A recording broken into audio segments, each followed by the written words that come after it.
페르시아 전쟁 이후 델로스 동맹의 맹주였던 아테네는 아고라와 아크로폴리스를 재건하는 등 전쟁으로 망가진 아테네시를 복구하기 시작했습니다. 한편 살라미스 해전에서 승리한 이후 아테네에서는 대함대가 건조되고 해상무역이 발전했죠. 이로 인해 상공업에 종사하는 이들의 발언권이 높아졌고 클레이스테네스의 개혁들이 더욱 실현될 수 있었습니다. 기원전 462년 급진적 민주주의자 에피알테스는 귀족 정치의 잔재인 아레오파구스 회의의 권한을 축소시켜 유명무실화시켜버렸고 이후 아테네의 새로운 지도자가 된 페리클레스의 시대에는 아테네 민주정치의 완성을 이루게 됩니다. 시민권을 가진 성인 남성 전원이 민회에 참여했고 500인 내의 권한은 축소되었습니다. 외교와 전쟁 등 중요한 사항들은 민회의 결정을 거쳐야 했습니다. 또 민회에서 선출된 10명의 장군이 최고정무위원회의 기능을 수행하게 되었죠. 시민법정의 경우 각 부족에서 600명씩 임명되는 배심원 6,000명으로 이루어졌고 실질적으로는 500명 내외의 위원회가 나누어 재판을 담당했습니다. 판결은 다수결을 통해 이루어졌죠. 경제적으로 큰 발전을 이루었던 페리클레스 시대의 아테네는 배심원을 비롯한 500인 회의 위원, 동직자, 민회 참석자에게까지 보수를 지급했고 이로써 빈곤한 시민들에게도 참정권이 돌아가게 되었습니다. 한편으로는 국고의 부담을 줄이기 위해 부모 모두 시민권을 가진 자에게만 시민권을 한정하는 제한적인 법도 마련했죠. 이제 많은 시민들이 국정에 참여할 수 있는 직접 민주주의가 시작된 것이었습니다. 여기서 시민은 금융업에 종사하는 제휴외인, 노예, 여성은 제외되었습니다. 페르시아는 그리스에게 패했지만 동방에서 여전히 강대국으로 건재했습니다. 그렇기 때문에 그리스는 위협에서 벗어나지 못했죠. 에게해 근처의 그리스 본토와 소아시아의 폴리스들은 계속 대비를 해야 했던 것입니다. 이로 인해 동맹을 맺고 서로 힘을 모으게 되었는데요. 동맹의 맹주는 페르시아 전쟁에서 큰 역할을 했던 아테네였습니다.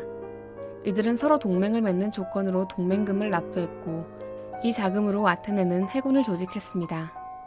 명목상으로는 모든 국가가 동등한 권리를 갖고 의사결정에서도 표를 행사할 수 있었지만 실제로는 아테네의 뜻에 따라 모든 것이 결정되었죠. 동맹은 유사시에 병력과 함선을 제공하거나 자금을 지원하는 등의 규약을 맺었고 동맹금은 델로스 섬의 금고에서 관리했습니다. 그래서 이 동맹의 이름이 델로스 동맹이었죠. 델로스 동맹으로 페르시아는 점차 에게해에서 물러나게 되었고 페르시아의 위협이 사라지자 동맹시들은 점차 아테네의 지배에 불만을 표출했습니다. 맹주였던 아테네는 에게해의 해상무역과 그리스 상공업의 중심지가 되어 대도시로서 발전하고 있었고 이러한 상황 속에서 동맹금을 강제적인 공납금으로 변질시켜버렸던 것이죠. 스파르타를 중심으로 한 도시 국가들이 아테네에게 반항하면서 그리스는 내부 분열의 상황에 이릅니다. 이 갈등은 결국 펠로폰네소스 전쟁으로까지 이어졌죠. 펠로폰네소스 전쟁에서는 스파르타가 주축이 된 펠로폰네소 동맹과 아테네 해상 동맹이 서로 대립했습니다. 기원전 432년 펠로폰네소스 동맹은 아테네 해상 동맹에게 페리클레스를 쫓아낼 것과 동맹을 해체할 것을 요구합니다. 하지만 아테네가 이를 거부하면서 기원전 431년 스파르타 군대가 아테네를 침략합니다. 전쟁의 초반에는 서로 이기고 지고를 반복하다가 아테네에 전염병인 페스트가 돌면서 아테네의 인구 4분의 1과 지도자 페리클레스까지 사망하는 상황에 이르렀습니다. 정치적 혼란에 빠진 아테네는 쇠퇴하기 시작했고 기원전 421년 조약을 맺어 일단 전쟁을 중단했죠. 이후 기원전 415년 아테네가 시실리 섬의 시라쿠사에 원정을 나섰지만 실패했고 수차례 스파르타의 침입을 받은 후 기원전 405년 아이고스포타미 해전 중 패배하게 됩니다. 이렇게 펠로폰네소스 전쟁에서 승리한 스파르타는 그리스의 맹주가 되었죠. 하지만 스파르타의 소규모 지배층으로는 그리스 도시 국가들을 지배하기 힘들었고 곧 혼란으로 이어집니다. 같은 시기 그리스 북부 지역에서는 마케도니아가 성장하고 있었습니다.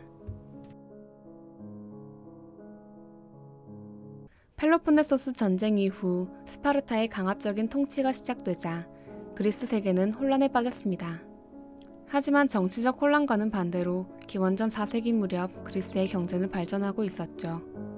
농업기술의 향상으로 생산력이 증대되었고 수공업의 발전으로 상업과 무역이 번성했습니다. 이에 따라 화폐가 유통되면서 금융업의 발달도 가져왔죠. 하지만 그리스는 원래 보유한 자원이 빈약했고 공업에 필요한 원료와 식량을 해외로부터 수입해야 했습니다. 기원전 5세기부터는 급격한 인구 증가로 자원 부족이 심각해졌고 에스파냐, 갈리아 지방, 이탈리아와 시칠리아 등에 포도주, 올리브유, 공산품을 수출하고 곡물, 생선, 금속, 가죽, 목재 등을 수입해왔죠. 기원전 4세기 중반이 되면 해외 시장이 현저히 축소되면서 그리스에는 실업자와 빈민이 증가했고 정치적 혼란까지 가세하여 국가가 흔들리고 있었습니다. 이러한 시기 북부에서 성장한 마케도니아의 필리프 2세에게 그리스의 도시국가들이 서서히 정복당하며 멸망의 길로 들어서게 되었습니다.